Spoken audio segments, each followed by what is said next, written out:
My dear friends, we have heard a beautiful saying. The church is not a museum of saints, but an infirmary or a hospital that treats the sinners. Therefore, the more we become conscious of this fact, that the church is here in this world, established by Jesus himself, is to direct the people to God, or to build the bridge between the people and the kingdom of God. Therefore, we all of us are called for this beautiful experience.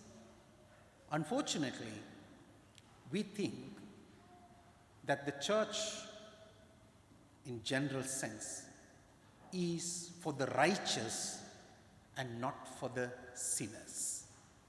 Look at the beautiful story or the incident that we just read in the gospel today.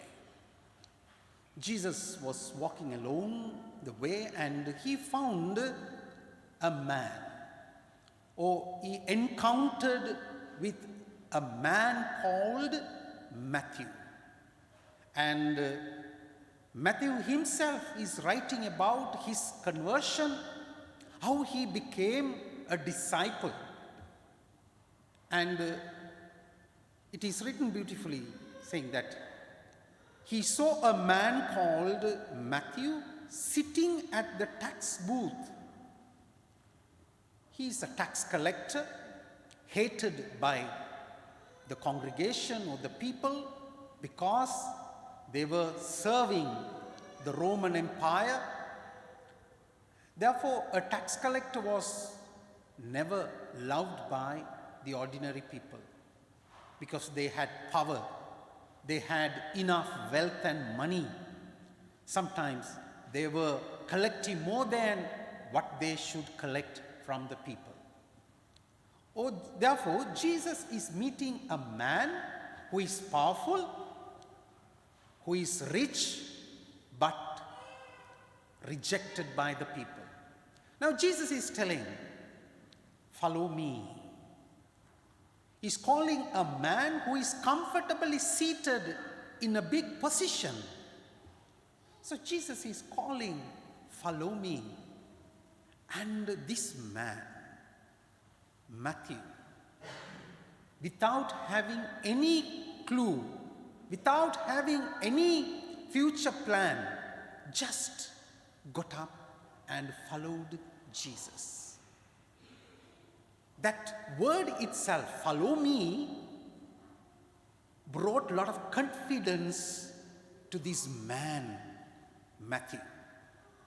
My dear brothers and sisters, even when God called Abraham, Abraham was comfortably rooted in his own situation. He had everything.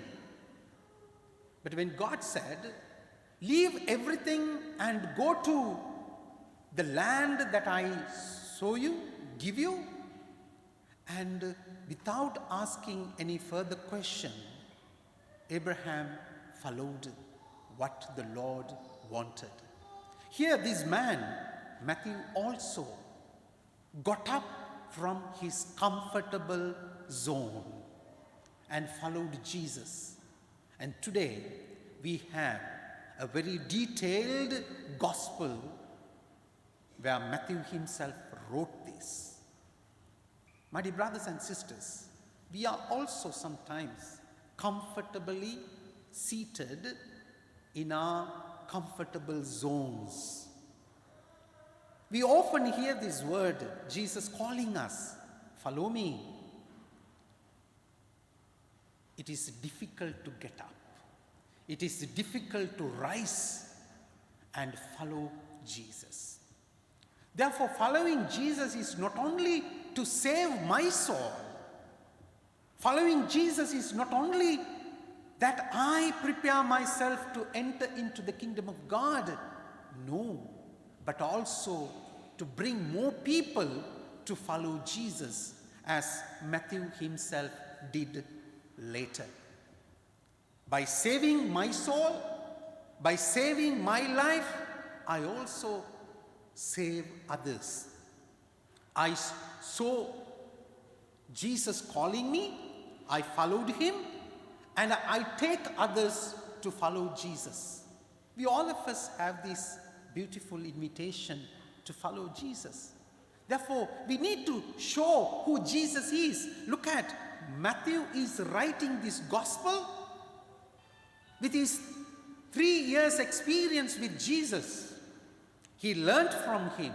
He experienced his presence, and he experienced the resurrection of Jesus and gave a complete gospel of Jesus. We all of us need to have our own gospels. We all of us need to have our own experience with Jesus. Therefore, where we can bring the people to Jesus. Look at, after calling, Matthew would have invited Jesus to his home, and he also invited many of his friends. The gospel says most of the tax collectors and sinners were at the table with Jesus. The Pharisees could not bear this. Once again, they are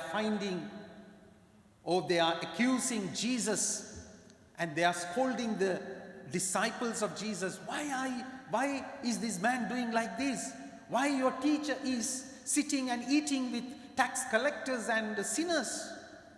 The beautiful word Jesus says, those who are well, they are not in need of a physician. A doctor is needed for who is sick. And the next Jesus is telling, I desire mercy and not sacrifice, for I came not to call the righteous, but sinners. Therefore, we all need to listen to this word, follow me, and not simply by baptism and by simply attending the masses and living a sacramental life, but in spirit. I need to rise. I need to get up, and I need to follow Jesus, leaving everything as Matthew himself did.